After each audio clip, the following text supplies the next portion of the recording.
For this week's I Don't Get It, we're going to be talking about fake news. Now, fake news has been a big talking point in the media over the last few months, and we thought it was about time we sat down with some of our cuddly friends and Dan to talk about fake news and explain what that is. But to kick things off, we're going to do things a little bit differently, and we want you guys to grab a piece of paper, grab a pen, wherever you are, and just jot down a few words that come into your head when we say fake news. Feel free to pause us while you're playing this, and we'll come back and talk about what you've discussed afterwards.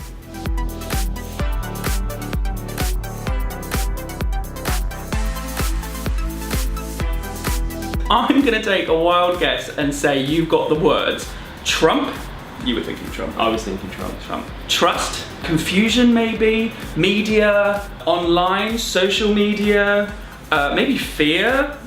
These are all kind of big words that you might associate with fake news, and often that's because we don't really understand what fake news means. We thought it was about time we literally sat down with some of our good friends and really cleared up what fake news actually is. Here's the most important rule you need to remember when it comes to fake news. You should never believe everything you read in the news or online, because some of it, for want of a better word, is fake. Now, we hate to point fingers, but the internet is kind of to blame for this, okay?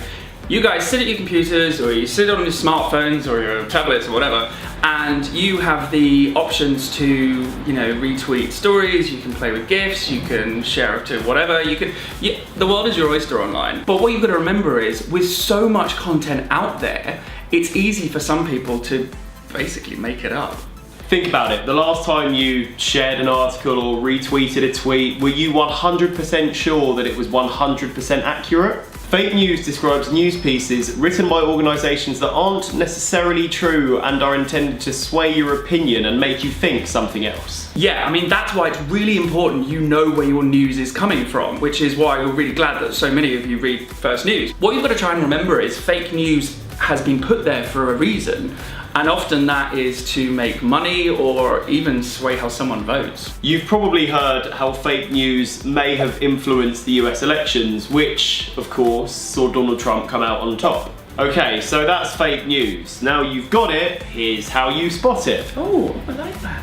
Thank you. Generally, the key is to not just absorb and believe everything you read online, and always be vigilant for something that might be fake news. While online, keep the following points in the back of your head. 4 to be precise. Think about the news outlet.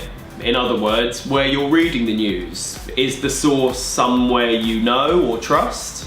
Like when you read First News newspaper, you know where that's coming from. It's coming from us, it's coming from the people working really hard in there, and it's the same in the First News website, you know that. But if you're retweeting something from a link that perhaps you've never seen before, or it's a publication that you've never heard of before, that's where you've got to stop yourself and think, what should I do with this? If it's not somewhere you know or trust, be careful, because you could be in fake news territory. Fake news territory.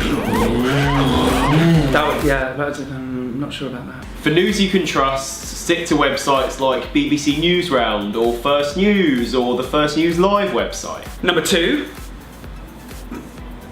ask yourself, are other people reporting on this news story too?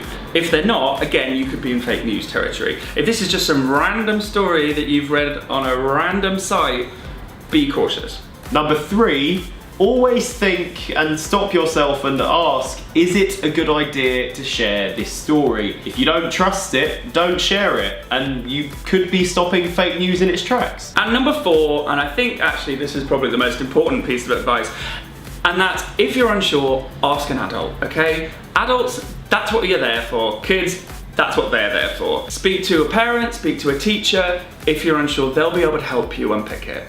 When it comes to fake news online, it's always good to have an extra pair of eyes looking at something. That's why I brought Dan's eyes. If you have any questions about fake news or anything that we maybe didn't cover in this video, or something that we did talk about but you want to know more about, then make sure you leave a comment below this video and we'll do our best to get back to you. And that's actually really important, guys, because the comments you give us help what we write in the newspaper, so we can take those comments to the editor and see what we can do about doing more special reports that are tailored to what you're saying. Do you know what? I'm not happy with ending the video there. I feel like to help them remember this, we need to do something memorable, like a jingle. We need a fake news jingle. fake news jingle. How would that go? Fake news, you didn't get it, but now you do get it. I think maybe we should not do it.